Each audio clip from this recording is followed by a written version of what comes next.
Welcome back, my friends. We're in the final episode here with our adventure of processing film with the Ilford starter kit. I have rolled up my sleeves in preparation for getting my hands a little bit wet. We have successfully loaded the film. We've mixed up all the chemistry. We're set to go here. And without further ado, let's get on with the processing. Here we are.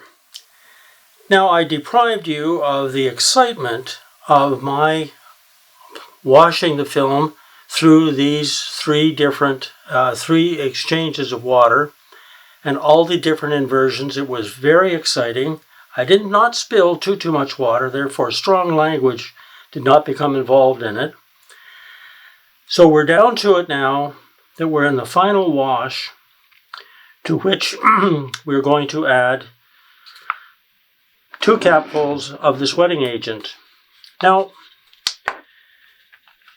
there are more detailed instructions available at ilfordphoto.com, and I do suggest that you check this out online, along with a whole bunch of other interesting articles that they have. And buried back in there someplace, you might even find one where I was the author.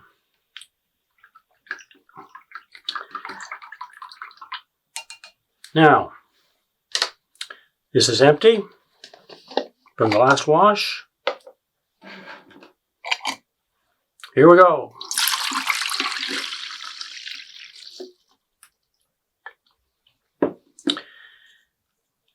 Now, Ilford suggests something like 30 seconds in here. I prefer a little bit longer from past experience.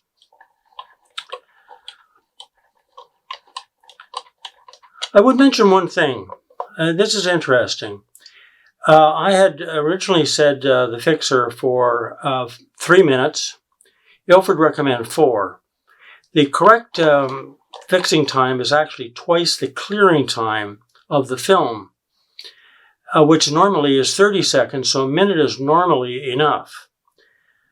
However, let's be on the safe side. Let's go by the instructions, and we did it for 4. Now, here's something interesting. Say 4 minutes. How about if we left it in there for 10? Would we do any harm? I suggest not. What if we left it in there for 6 hours? The chemistry in the fixer would perform an etching on the film. That could be very, very interesting. And the developer, we were in there for 6.5 minutes.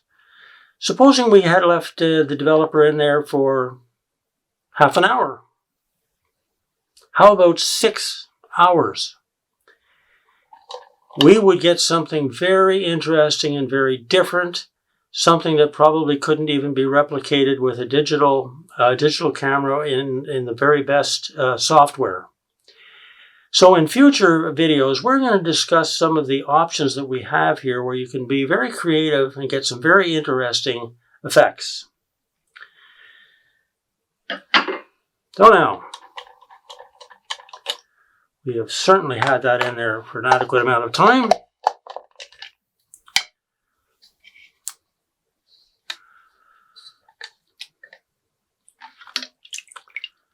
Film. Oh, yes.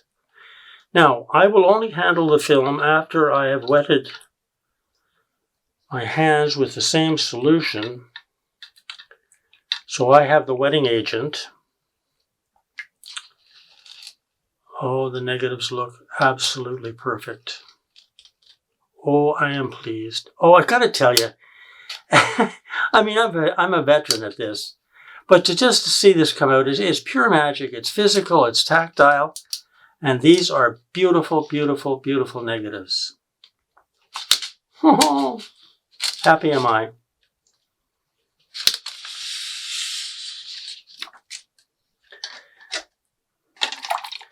Now, what I do at this point is I use my fingers that I've already gotten wet, and I just get the excess film, the water, off the film.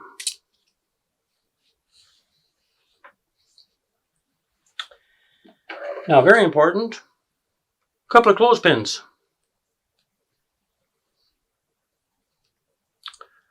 One for this end.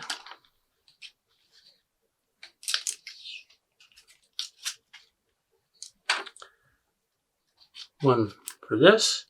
Patterson, by the way, sells some very, very good clips, and ultimately you would want to get those.